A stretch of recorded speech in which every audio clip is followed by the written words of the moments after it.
आप देखोगे कि फिर आने वाला समय जो है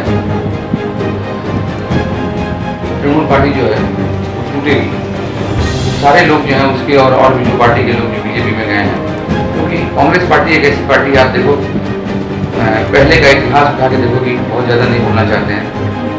तो हम 72 में यहाँ आए और उस समय सारे प्रदेशों से लोग जो है यहाँ पे काम के लिए आते थे।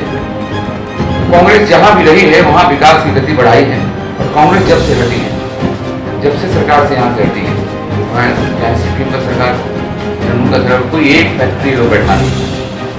जितना बड़ा बड़ा फैक्ट्री देखिएगा पहले वो विधान बाबू के राज्य में में बना। नमस्कार, स्वागत है आपका स्टार अनुभव न्यूज में। और हमारे साथ अभी मौजूद हैं कोलकाता से कांग्रेस के गद्दावर नेता और अभी प्रदेश के कोषाध्यक्ष बनने पर हम उनको पहले तो स्टार अनुभव की तरफ से आपको बधाई देते हैं। राजा, बहुत बहुत बधाई आपको। बधाई दी कोषाध्यक्ष बनने पर, ये बहुत बड़ी जिम्मेदारी आपको मिली है पार्टी की तरफ से। और बिहार इलेक्शन का जो चुनाव सामने आ रहा है उस पर मैं थोड़ी सी आपसे एक चर्चा करनी चाहूंगी कि आपने वहां जाकर, आपका शरीर अस्वस्थ था उस वक्त पर और आपने वहां जाकर खूब प्रचार किया कांग्रेस की तरफ से। वहां के जो रिजल्ट आ रहे हैं उस पर अभी क्या बोलेंगे? हम एक्चुअली कांग्रेस पार्टी की तरफ नहीं, हमारे छोटे भाई की तरह हैं। संजय तिवारी जो बक्सर सदस्य अभी फिर विधायक बने, इससे पहले भी विधायक थे। और संतोष मिश्रा उनके फादर मिनिस्टर थे, वो पहली बार चुनाव लड़े, उनके यहाँ भी गए, वो भी चुनाव जीते। विश्वनाथ राम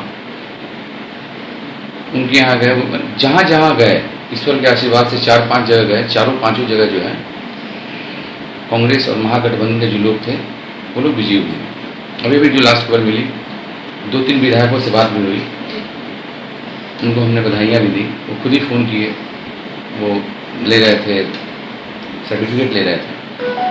उस समय संजोग बस यहाँ के कांग्रेस दल के जो नेता हैं मनोज चक्रवर्ती, वो भी आए हुए थे, उनसे भी हमने बात करवाई। तो बहुत ही परिणाम जो है अनुकूल रहा और वो सारे लोग जीते। आपने जो मेहनत की वो रंग लाई? नहीं, हम मेहनत में क्या है कि हमारा होम डिस्ट्रिक्ट है वो जी, और मेरे ही ऑफिस में, मेरे ही कार्यालय वहाँ जो है, वहाँ पे सिनेमा हॉल जो मेरा है, उसी हॉल पे उनका ऑफिस हुआ था और उस ऑफिस से ही वो बराबर वहाँ 2 बार वो जीते, 2 बार उनका वहीं ऑफिस था। ये बहुत खुशी की बात हुई है। तो जहाँ जहाँ हम गए वहाँ तो कांग्रेस करने के चलते ये अपना कर्तव्य बनता है, जितना हो सके आदमी से। मतलब आपने जो अपनी पार्टी की स्थिति यहाँ पर बहुत अच्छी नहीं बताई है, लेकिन उसके अपोजिट ही आपके पूरे एरिया और आपके वार्ड में जिस तरह से आपके चाहने वाले और आपका जो प्रभुत्व है, इतने दिनों से आप यहाँ पर लगातार जनता आपको ला रही है, तो इसके कुछ मतलब क्या ऐसा है जो आप लोगों के लिए करते हैं? फिर भी इस कंडीशन में भी आप ही को यहाँ के जो वार्ड के लोग हैं हर बार चाहते हैं। आप लगातार 3 बार से यहाँ के पार्षद हैं और इस बार भी जनता आपको ही यहाँ पर चाह रही है। जनता के बीच में हम रहे हैं जी। पहले भी यहाँ जो एमएलए पार्षद हुए उनके हम इलेक्शन एजेंट होते थे। तापस एक बहुत बड़ा नाम था, उनका हम इलेक्शन एजेंट हुए थे और वो समझ रहे थे कि हम चुनाव हार जाएं, लेकिन हमने कहा था आप जीतोगे, और जीते थे। और जीतने के बाद उन्होंने कहा भी था कि संतोष पाठक और ममता बनर्जी के चलते ये जीत हुई। हम लोगों के बीच में रहना जानते हैं, लोगों के सुख दुख में रहना जानते हैं। जनता भी हमारे जब सुख दुख आता है उसमें हमारा साथ देती है, वो अभी तक ये होते आया है। विधायक सांसद जो यहाँ के हैं, वो भी चुनाव जब मेरे अगेंस्ट में लड़ी थी, उनके पति सांसद हैं, उस समय भी उनको 600 ही वोट मिला था यहाँ से, जमानत जब्त हुआ था। तो लोगों के बीच रहने के चलते ये हमको जो है उनका आशीर्वाद मिलता है, उसका जवाब यही है। महागठबंधन की जो सरकार का जो अभी बिहार में, तो आप उस पर क्या बोलेंगे? कांग्रेस पार्टी सारे टीवी वाले जो है उनका जो ये था उसमें वो लोग कह रहे थे कि चाप क्या हो, या और भी जो टीवी न्यूज चला रहे थे वो लोग बता रहे थे कि एग्जिट पोल था, उसमें बता रहे थे कि आरजेडी और गठबंधन की, महागठबंधन की सरकार बनेगी। आपके चैनल के माध्यम से अगर बिहार के लोग देखें तो जिन लोगों ने वोट दिया है महागठबंधन को, उनको विशेष रूप से बहुत धन्यवाद देना चाहेंगे कि बहुत अच्छा सोच है आपका और अगर सरकार बनती है तो जरूर हम ये सोच सकते हैं कि बिहार का कुछ न कुछ तरक्की। अब यहाँ पर चुनाव का जो बिगुल है वो सामने बजता हुआ दिखाई दे रहा है, तो क्या तैयारियां हैं कांग्रेस की यहाँ पर? खूब संभवतः जनवरी तक चुनाव होने के आसार हैं जी। और बहुत अच्छा कंडीशन में हम लोग नहीं हैं।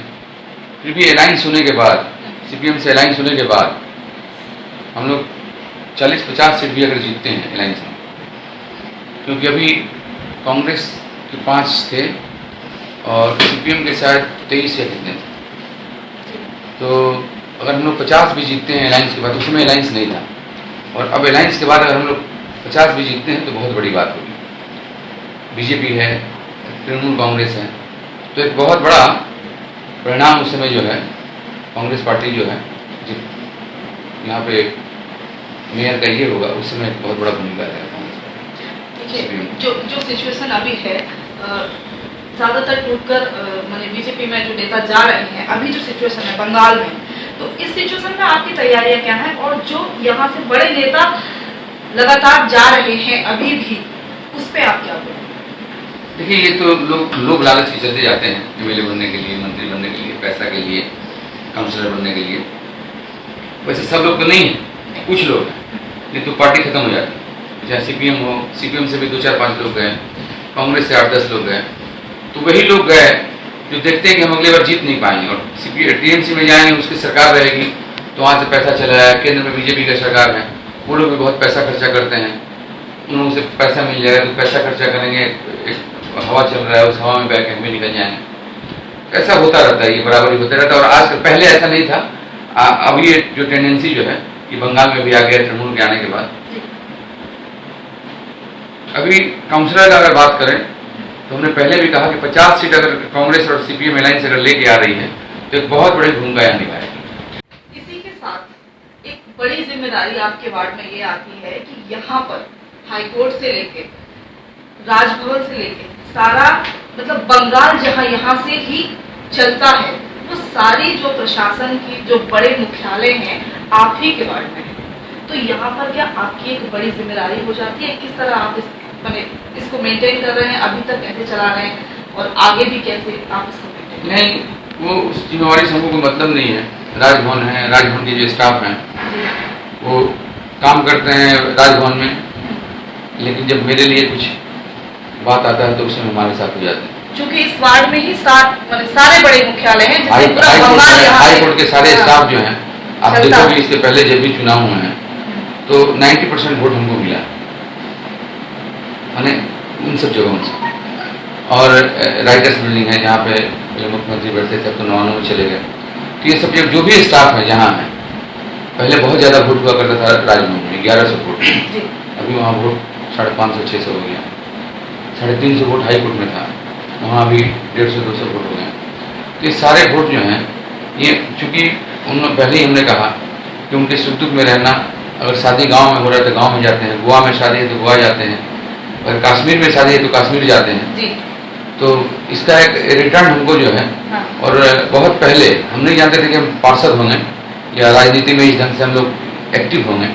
उसके पहले सोशल काम में थे, और 96-97 में हम एक एम्बुलेंस, एक डेड बॉडी वैन अपने पैसा से हम लोगों ने लिया था, और उससे सेवा चला। और उस सेवा का ये हुआ कि 2005 में जब चुनाव लड़े तो हृदयानंद जी गुप्ता यहाँ पे काउंसिलर थे, बड़ा नामी नाम था, और MIC भी थे, पार्क के MIC थे, उनको हमने 22 से वोटें हराए थे।